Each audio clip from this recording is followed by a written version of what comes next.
92 സങ്കീർത്തനം. നീതിമാൻ സന്തോഷിക്കുന്നു. അത്യുന്നതനായ കർത്താവേ, അങ്ങേക്ക് കൃതജ്ഞതയർപ്പിക്കുന്നതും അങ്ങയുടെ നാമത്തിന് സ്തുതികൾ ആലപിക്കുന്നതും എത്ര ശ്രേഷ്ഠം.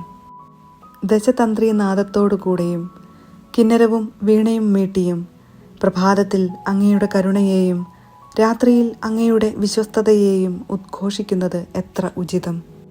കർത്താവേ, അങ്ങയുടെ പ്രവൃത്തികൾ എന്നെ സന്തോഷിപ്പിച്ചു. അങ്ങയുടെ അത്ഭുത പ്രവൃത്തി കണ്ട് ഞാൻ ആനന്ദഗീതം ആലപിക്കുന്നു.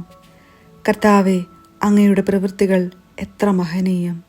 അങ്ങയുടെ ചിന്തകൾ എത്ര അഗാധം. ബുദ്ധിഹീനന് ഇത് അജ്ഞാതമാണ്, ഭോഷന് ഇത് മനസ്സിലാക്കാൻ കഴിയുന്നില്ല. ദുഷ്ടർ പുല്ലുപോലെ മുളച്ചു പൊങ്ങുന്നു, തിന്മ ചെയ്യുന്നവർ തഴച്ചു വളരുന്നു. എങ്കിലും അവർ എന്നേക്കുമായി നശിപ്പിക്കപ്പെടും.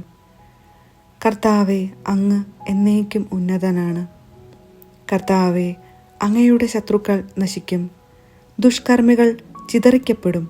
എന്നാൽ അവിടുന്ന് എൻ്റെ കൊമ്പ് കാട്ടുപോത്തിൻ്റെ കൊമ്പുപോലെ ഉയർത്തി. അവിടുന്ന് എൻ്റെ മേൽ പുതിയ തൈലം ഒഴിച്ചു. എൻ്റെ ശത്രുക്കളുടെ പതനം എൻ്റെ കണ്ണ് കണ്ടു. എന്നെ ആക്രമിക്കുന്ന ദുഷ്ടരുടെ ദുരന്തം എൻ്റെ ചെവിയിൽ കേട്ടു. നീതിമാന്മാർ പന പോലെ തഴയ്ക്കും, ലബനോനിലെ ദേവദാരു പോലെ വളരും. അവരെ കർത്താവിൻ്റെ ഭവനത്തിൽ നട്ടിരിക്കുന്നു. അവർ നമ്മുടെ ദൈവത്തിൻ്റെ അങ്കണങ്ങളിൽ തഴച്ചു വളരുന്നു. വാർദ്ധക്യത്തിലും അവർ ഫലം പുറപ്പെടുവിക്കും.